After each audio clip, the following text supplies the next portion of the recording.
my biggest frustration. I feel that we just don't have that support from the government. In fact, they're just more supportive of corporations. And we need small businesses. You know, these little small businesses are really important to keep the place ticking over, but you definitely don't feel like you get that support to keep your little business going. When we talk about the hospitality industry, we're talking about lots of different worlds and different ways that people can intersect with food and the people that enjoy it in all kinds of different ways. Today's guest is Eloise Emmett. She is the very definition of a food slashie with so many different things that she does. She's an author, photographer, chef, stylist. She is the owner, chef and host at Little Norfolk Bay Bistro and Chalets in Tasmania. And it's probably that latter iteration of all the different things that Eloise does that we'll be focusing most on today. Eloise, welcome to Dirty Linen. Oh, thanks for having me, Dani. I've been really looking forward to having a chat. Well, I am really grateful to be chatting to you as well, and for you taking time out of all the many things that you do to talk to us. Give us a little rundown on what happens at Little Norfolk Bay. So we've got 4 chalets on site. So we have accommodation and we have a bistro that we've recently reopened. It had been closed for a long time when I had children, but that's a whole other story. And so in that bistro, we really focus on serving the fish that my husband catches. He's a fisherman, but lots of other things as well. We like serving the whole fish and the sort of really using that to really showcasing that fish that sometimes is a little bit underappreciated, I think. Oh, sounds so good. What's an example? Like what's running well at the moment? What would you serve me? Well, the parrotfish dish. So that's a whole steamed parrotfish, and then it's topped with ginger and spring onions and soy and that sort of thing, and then hot sesame oil poured over the top. But that fish my husband catches and he keeps it live, and it normally gets flown to Melbourne and Sydney. And the Chinese restaurants, you see them in the tanks over there, but we don't really eat a lot of it in Tasmania. A lot of people didn't really know how to use it or enjoy it. So, yeah, it's nice to be able to serve it in Tassie, in the restaurant, bistro. That's incredible. And give us a sense of where you are. Like, is it a place that people travel to? Are there lots of locals that come? What's the setup? So we're on the Tasman Peninsula, which is the most well-known thing on the Tasman Peninsula is obviously the Port Arthur Historic Site. So we're around 15 minutes away from the historic site. So we are in I suppose you call it a touristy area, but it's also an area where a lot of people have shacks and holiday homes and that sort of thing, and a few people live as well. So it's, a really beautiful spot. But we are only sort of an hour and 10 minutes from Hobart, so it's a nice drive as well, not just it's a great place to stay as well, but a lot of people will just come for a drive as well. Okay, so it's that coming to stay side of things that we're going to focus a little bit on today. You reached out to me, I suppose, in the context of our Is Hospitality Broken series of conversations that we're having, to talk about something that particularly impacts you as a provider of accommodation, which is, a key part of so many regional towns and regional hospitality businesses that, have a foot in both camps. Tell us a bit about the accommodation and how that ties into the rest of the business, Eloise. So we've had the accommodation down there for about 15 years, and I've been operating the property for about 20 years. So we really like to have people come, obviously dine and stay, or when we're doing workshops and cooking retreats, people to use the whole property basically. I have watched the industry change over the time. I think we've sort of, it's hard to get your own, is that the word? It's harder to get your own direct bookings with sort of the increase of these overseas third-party booking sites. It's something that I think we could be a lot better supported by the government in that area. And I think we need to be supported, because it's just, to me, seems like we're sending money overseas for nothing. So when things are, we're in a bit of an economic downturn, I think it would be a really good opportunity to be better supported by the government in that area.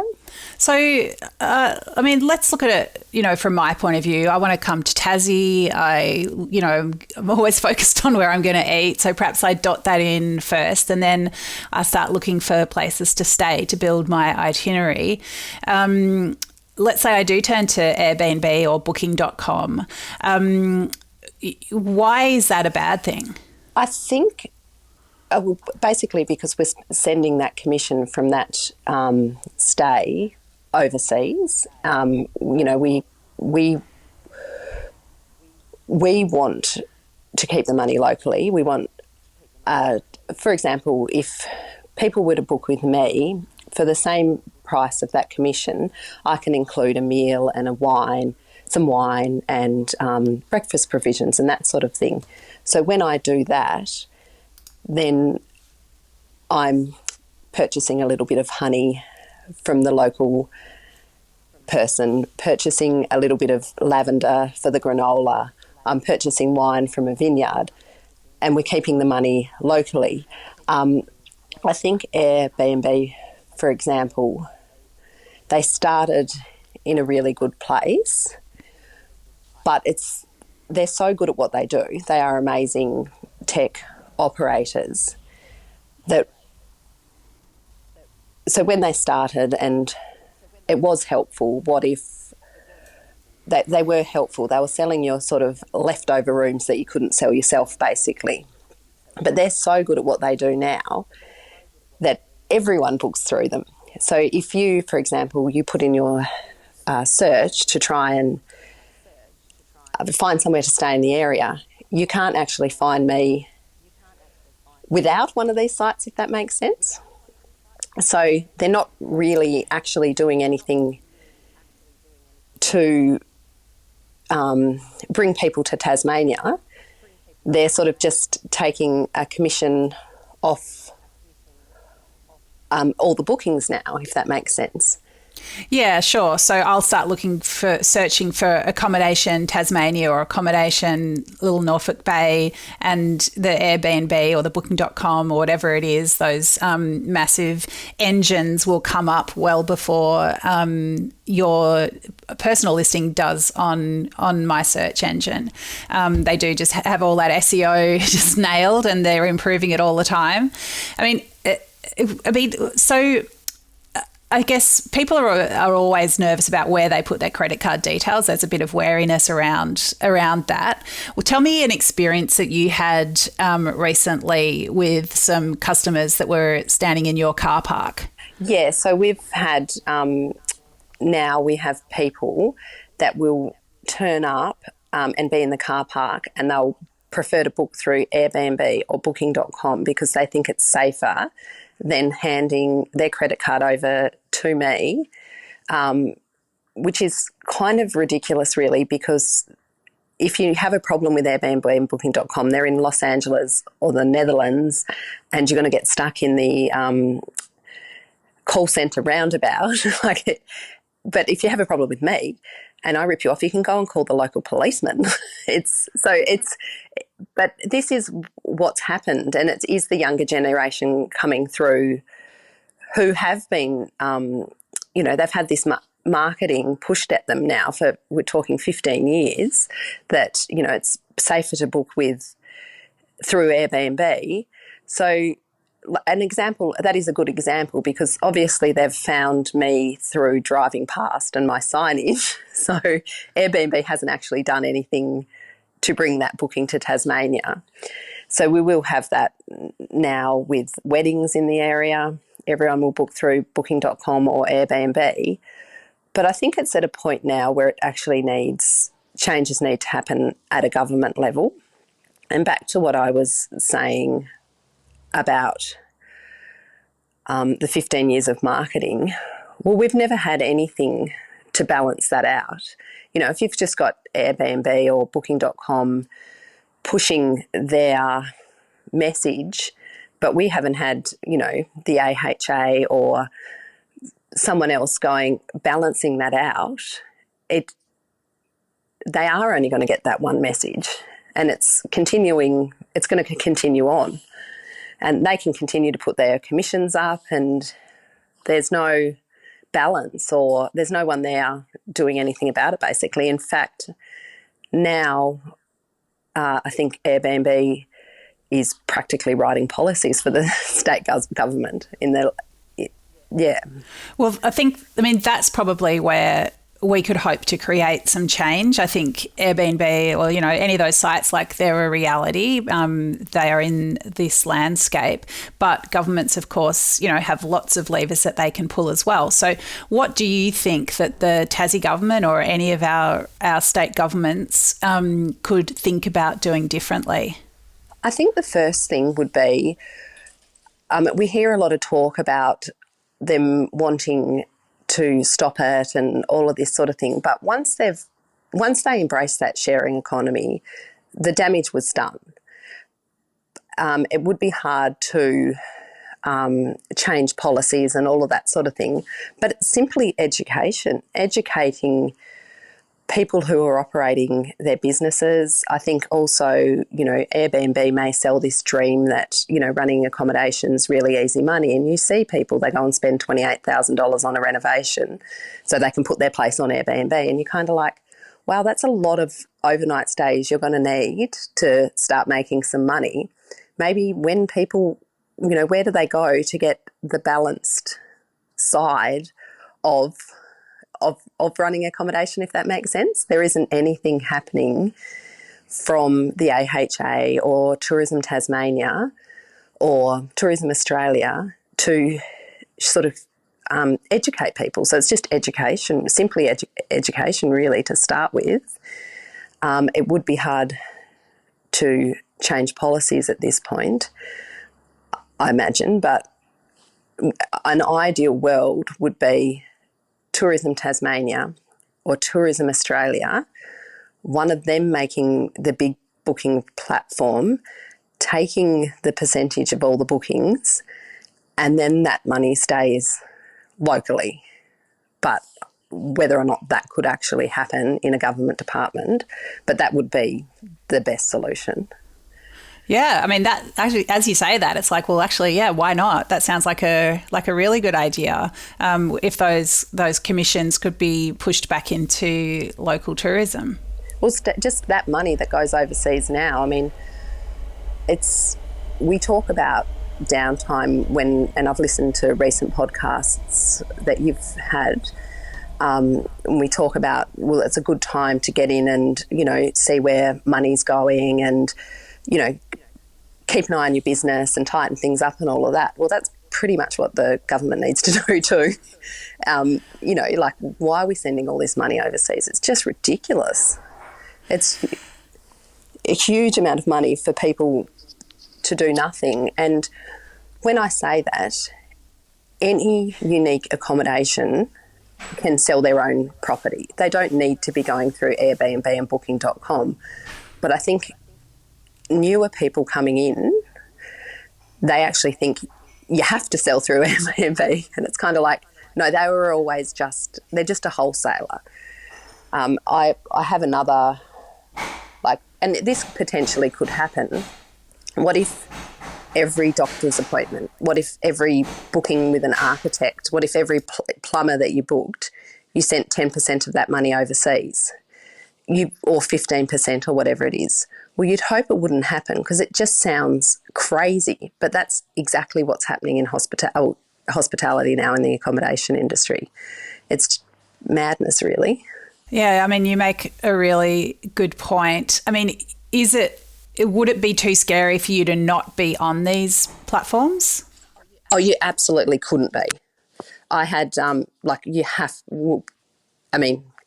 don't have to be. You could not be on there and have not very many customers, but we sort of have to be. As you said before, if I try really hard with my photos and my images and to do the SEO. I'm not paying Google ads yet, but you just can't. You can't compete with these massive tech giants. So you're lucky to get your page, your own website, on the first page of a search engine now, because they're just so good at what they do, and they. So, but when people are looking for somewhere to stay, they actually couldn't find you, or they really struggle to find you if you're not on these sites. So, I mean, I've been there for 20 years now, and luckily I have a lot of repeat business and that sort of thing, and regular customers with the accommodation, and people have told their friends and that sort of thing. But I will still have people from Hobart book through Airbnb that have stayed with me before. And even though I have sort of tried to say in the rooms, please, book direct next time, and you'll get a better deal or whatever, they'll still book through Airbnb. I've actually had people that have stayed with me 5 or 6 times, used to book direct, and now they book through Airbnb, and they only live an hour away. But, if you're a busy person, sitting in an office or doing whatever, and you're quickly booking your accommodation, sometimes they actually accidentally book through these sites as well, because they come up first. But it's sad for them as well. Like, it's not just me that's missing out, or it's also, there's, like, I had a man the other week who rang, and he wanted to know why the price was different between what he'd paid and what the rate was that day. And like, he was actually quite angry about it. And I looked up his booking, and I said, because you've booked through booking.com or wherever it was, and they can pretty much charge what they want, which makes me look really bad, because, I'm not Badara Island, so you're paying what, like, I want to charge for what I'm offering, if that makes sense. So if they turn up and they've paid a lot more, like, I'm not a exclusive resort that can charge massive amounts, you know what I mean? I am what I am. So when they've paid too much, that's not good for them or me. And then I sort of explained to this man about it, and, if, what you pay for your fridge at Harvey, Electrolux fridge at Harvey Norman isn't really Electrolux's fault, if that makes sense. Like, trying to have explain this to people. But I think this is where the government could be stepping in and, having this education about it. Having this education about it, they could be helping educate people. Yeah, absolutely. Although I'm sure, Airbnb or any of those big platforms perhaps has a closer line to government than, all these individual small businesses. So, but it's I understand the frustrations from that customer's point of view, and also from yours, where you'd much rather have them standing there and be talking about the local attractions or the parrotfish than explaining the inner machinations of the way a booking works. It is just a frustrating situation. Just one more thing you just don't need. You want to get up and do, I want to cook the food and make sure I've got lovely accommodation, and that's what I want to be doing. You don't want to be dealing with all this other bullshit that no one else is supporting you with. And I think this is my biggest frustration. I feel that we just don't have that support from the government. In fact, they're just more supportive of corporations. And we need small businesses. You look at somewhere like Tasmania, pretty much, well, this is rough, but a third of Tasmania's unemployed, a third works for the government, and a third self-employed or a small business. So, these little small businesses are really important to keep the place ticking over, but you definitely don't feel like you get that support to keep your little business going. And we do know that every dollar counts in these small businesses, now more than ever. And I think people have perhaps been educated to some degree that if it's possible for them to pick up takeaway from their local restaurant rather than get it through one of the platforms, then that does help the restaurant. It's the same thing. It's the same thing for accommodation. Eloise, I think you bring up some really good points, and I think it's worth remembering that, certainly in regional Australia, but throughout the country, there are such close ties between accommodation providers and food businesses. So, it's the same bottom line for you, and I'm really grateful to you for airing these issues with us today.